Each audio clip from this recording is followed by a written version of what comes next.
یہ بتائیں کہ آپ شادی شدہ ہیں؟ جی جی الحمدللہ. اچھا، کتنے بچے ہیں آپ کے؟ 4 ہیں جی، 2 بیٹی ہیں 2 بیٹے ہیں. ماشاءاللہ. اور بیگم ایک ہی ہے؟ ہاں جی، بیگم ایک ہی ہے الحمدللہ. اچھا. جتنے بھی لوگ دین کا کام کرنے والے ہیں نا وہ ایک بیگم کے ساتھ ہی کر سکتے ہیں. اس میں سے کافی سارے دین کا کام کرنے والے ہیں جن کی 2 ہیں. ہاں. اور میں ذاتی طور پہ کچھ لوگوں کو جانتا ہوں، میں نام نہیں لوں گا، جن کا پبلک میں نہیں پتا کہ ان کی 2 3 ہے، لیکن خفیہ شادیاں ہیں ان کی. کسی کے لاہور میں ہے، تو کسی اسلام کی کی روح سے تو زنا ہے جی، کیونکہ شادی زنا جی بالکل شادی تو اعلانیہ ہوتی ہے.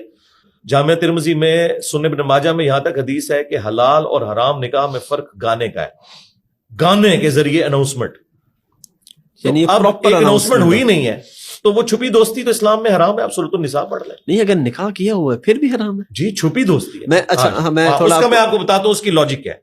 ایک منٹ میں سوال اپنا ذرا پورا کر لوں کہ میں کئی ایسے لوگوں کو جانتا ہوں جنہوں نے پراپر نکاح کیا گواہان کی موجودگی میں، لیکن رجسٹرڈ نہیں کروایا ہوا، ڈاکومنٹیشن کوئی نہیں. وہ کہتا ہے بھائی جی زنا ہے. ہاں، اس کی وجہ یہ ہے یہی تو ان کی چوری ہے. کیوں نہیں رجسٹر کروا رہے؟ اور اس کا اینڈ رزلٹ یہ ہوگا کہ آج اگر ان کی ڈیتھ ہو جاتی ہے تو وہ جو بیوی جو چھپ کے انہوں نے کی ہے وہ وراثت میں حصہ لے گی؟ وہ تو قانونی طور پہ نہیں لے سکتی. تو قرآن نے تو وراثت کے احکامات بتائے ہیں، انہیں حدود اللہ بتایا ہے. تو ایسا شخص زندگی میں بھی حرام کر رہا ہے اور مرنے کے بعد بھی وہ قبر میں اللہ کے عذاب میں ہوگا کہ اس نے ایک ایسی بیوی چھوڑی ہے اور اس کے بچے کہ جو اس کی وراثت میں سے لے نہیں سکتے قانون. اس وجہ سے میرے بھائی یہ گواہ کیا ہے؟ یہ گواہ کیا ہے؟ ان کے مریدین ہوتے ہیں اپنے. یہ تو صرف ایک لیپا پوتی والا کام کر رہے ہیں. آپ دیکھیں اس کی قانونی حیثیت کوئی نہیں ہے نا. اسلام تو ایک خاندانی نظام میں بلیو کرتا ہے نا. اگر آپ اس کو سنت سمجھ کے اور دین کی خدمت سمجھ کے کر رہے ہیں تو اعلانیہ کریں نا میرے بھائی.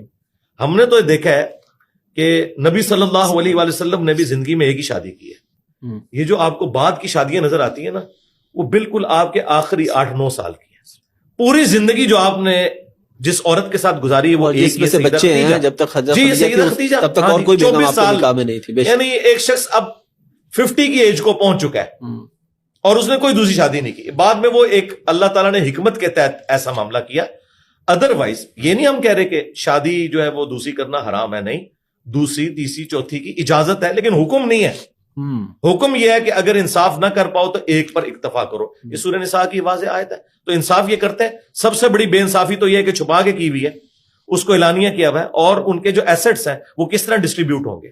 تو یہ سراسر حرام کام ہے اور یہ حرام ایسا ہے جو ختم ہی نہیں ہوگا، کیونکہ مر جائیں گے تو وراثت کا کیا بنے گا.